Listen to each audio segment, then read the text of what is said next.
老铁们放慢脚步，且听金彩彩娓娓道来2025最新恐怖片《丑陋的季节》，不择手段到令人发指的地步。话说寡妇梅带着大女儿季姐和小女儿玛丽以及全部的家当，千里迢迢来到首都附近的一所庄园，梅要下嫁给当地的贵族老卡，跟在老卡后面优雅的少女就是她的爱女艾琳。当季姐看见艾琳的那一刻起，就觉得自己跟艾琳的差距实在太大，自惭形秽。很快梅和老卡举办了简单的婚礼，这两个家庭就此重组。季姐第一次见到贵族家的生活，对这些精致的生活品质表现出无比的向往，而且她手里抱着一本关于王子和公主的小说。季姐对艾琳表示，并不否认自己一直有个心愿，就是嫁给王子。全家人在第一次共进晚餐时，老卡很明显是把季姐当成了小丑，竟然把蛋糕砸向季姐的脸上。梅和女儿们都很惊讶，然而季姐率先恢复嘻嘻哈哈的样子，这打破了这个短暂的僵局。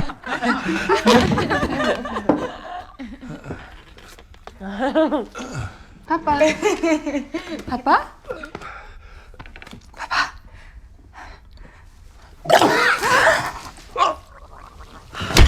哇塞，老卡竟然因为兴奋过度当场去领了盒饭，这倒霉催的瞬间喜事变成了丧事。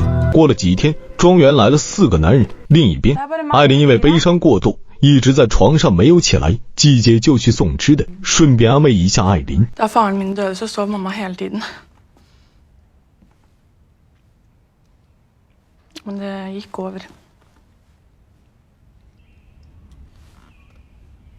Alt går over til slutt, skal du se.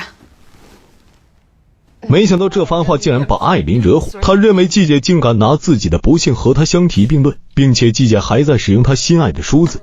接着艾琳指责父亲还没有入土为安，季姐一家人就想指手画脚，当家做主。季姐听得一愣一愣的，不知该说什么才好。万万没想到艾琳也是个大嘴巴，说出了老卡的心声，意思是如果不是为了梅一家的钱，老卡绝对是不可能迎娶有2个女儿的寡妇的。哇塞，这个瓜就比较大，季姐完全惊呆了，气得他赶紧回房找母亲梅姨汇报。这时那4个男人正拿着法律文件收拾庄园值钱的东西，包括耕地和家畜。哎呀，弄了半天老卡早已经坐吃山空。梅姨听完法律文件顿时晕倒在地。其实这2家人都是空军，通过联谊的方式寻找财富。季姐就当着艾琳的面发誓要嫁给王子，梅姨就让季姐去照照镜子再说。季姐也知道自己要脸蛋没脸蛋，身材就像是水桶一般，一双牙齿还套着牙箍，等于全身上下没有一处优点。一日，家门口响起了马蹄声，原来是王室派人来宣召，意思是王子到了结婚的年龄，要在贵族的子女当中选妃子。候选的女子先去参加舞会的预选，艾琳自然是入选女之一，而季姐也渴望参加这次的选妃舞会。当来者写季姐名字时，艾琳证明她有贵族身份，就这样季姐也拿到了选妃的门票。梅姨一看立即重视起来，于是带着季姐去找了整容医生皮特。他检查季姐的脸部，然后给出一个整容方案，那就是取下牙箍，再把鼻子整一下，最后把眼睫毛给季姐戴上。这当然需要一大笔钱，梅姨表示现在没有，只有等选妃结束后，他会给皮特双倍的价钱。皮特认为这个交易可以做，于是首先就把季姐的牙箍取了下来。还好季姐的牙齿完好洁白，接着做第2项，就是修理鼻子。哇塞，只见皮特拿出一把专用的锉刀，对准季姐的鼻梁上半隆起的部分，硬是活生生的把隆起的那小节鼻梁骨给敲断，疼得季姐哇哇大叫。梅姨开心的看着，妹妹玛丽吓得不敢直视。很快那些收到门票的贵族子女被送到一个专门的修身学校，在那里由专职老师艾玛训练大家的礼仪和舞蹈，最后测试不合格的可以筛选出局。这个艾玛的权力就有点大了，艾玛鼓励那些贵族子女努力学习，因为在未来的那场舞会可不止王子一个男人，就算没有被王子选中，也可能会被其他的贵族男子和富商选中。总之只要进入到舞会的女子，最后的命运都会很好。大家听完兴奋不已，纷纷刻苦的开始学习和训练，而季姐就带着鼻套毫无顾忌的一起学着，而且不能再吃有脂肪的食物了。在餐桌上，艾琳表示 Jag har beslutat mig för en dag för min fars begravning. Når vi har råd. Och när är det?总之梅姨表示现在就是没钱，要等季姐在舞会上嫁出去才行。艾琳多次争辩，也没有起到任何推动的作用。这样下去，老卡的尸体放在卧室都开始发臭了。其实梅在心里面盘算着，他手上的那点钱都将用在季姐参加舞会的开支上。时间过得很快，第一批筛选名单出来，大家忐忑不安地看着名单。季姐最后才走过去看看，哇塞，自己竟然入选了。不过很明显是有个人强行被筛选下去。季姐原本没有抱什么希望，这下反而让她兴奋到云端里了。她仿佛看见自己跟王子结婚的场景。在后来学习芭蕾舞的过程中，老师艾玛悄悄提醒季姐，要不是梅送了钱，季姐早就被筛选下去了，让她认真的学习。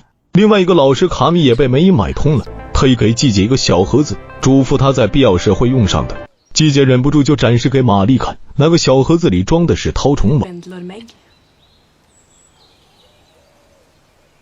Jeg svelger det.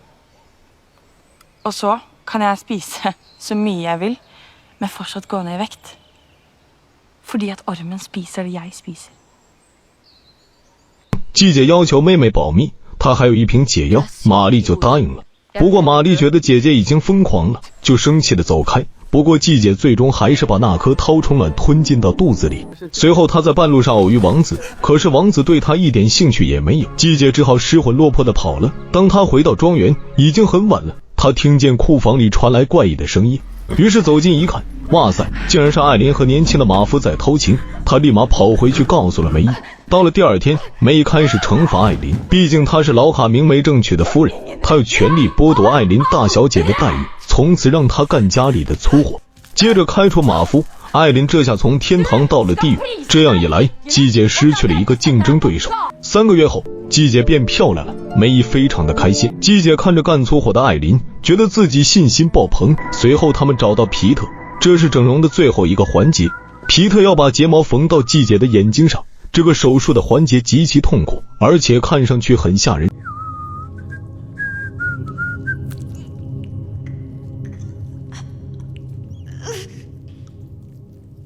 季姐忍着剧痛完成了这项手术。不久，季姐发现自己开始掉头发。那日晚上，梅姨花钱买了一套漂亮的晚礼服。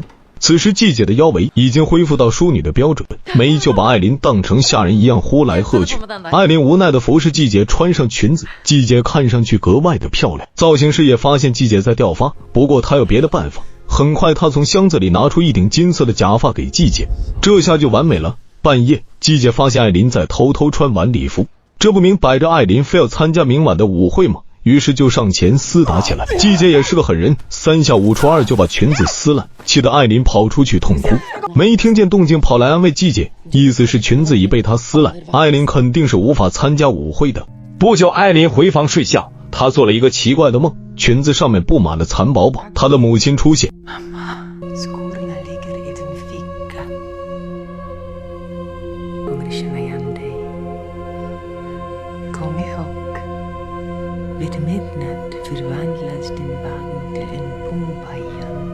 裙子真的恢复了原样。到了第二天晚上，季姐和梅打扮好，来到了王宫舞会的现场。这些名媛依次上场展示。很快舞会开始，王子竟然挑选了季姐当舞伴。不出意外的话，季姐将会成为他的妻子。季姐的小目标终于要实现了。你说怕什么就来什么。舞跳了一半，竟然走进来一位神秘女子。虽然她蒙着脸纱，但季姐认出她就是艾琳。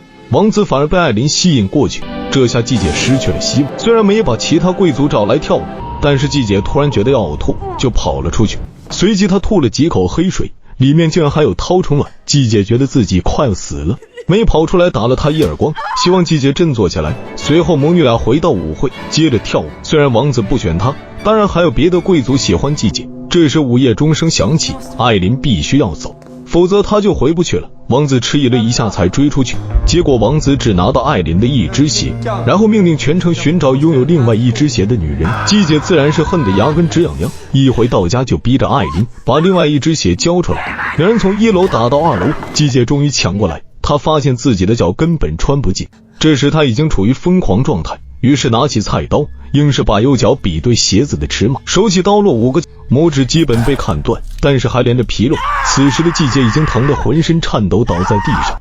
玛丽听见动静，赶紧给季姐包扎伤口。很快梅和她的小蝙蝠赶来，没想到蝙蝠晕血直接倒地不省人事。梅情急之下，先是为了一点安慰剂，让季姐睡去，然后自言自语地说： Du har kuttet feil fot, jenta mi. Prinsen har venstre skoen. La henne være. Hun kommer til å passe skoen.梅更是一个狠人，拿起刀直接把2只脚砍成一样齐平。季姐还在做白日梦，王子迎娶了她。到了第2天，季姐醒来，王子也找到这里来，但是季姐无法走动，只能爬下去，可是被摔得鼻青脸肿，牙齿撞歪，眼睁睁地看着艾琳穿好晚礼服出去迎接王子。王子向吃瓜群众宣布他找到了妻子，这下季姐彻底没戏了。玛丽决定带着季姐离开这个家，离开没意，于是就让季姐服用解药，然后从季姐嘴里把绦虫拉了出来。这条绦虫之长超出了2人的想象。玛丽剪断了绦虫，季姐好歹还是留下了一条命。玛丽扶着季姐骑上马，姐妹俩离开这里。影片到此结束，我认为本片拍摄还行，满分5星我给打分3星半。本片是在用季姐的视觉角度重新演绎了灰姑娘的故事，虽说角度有点新颖，主题刻画较为深刻，其中不乏直观的肢体恐怖和血腥场面，算是维多利亚时代的某种物质。好了，谢谢大家的捧场。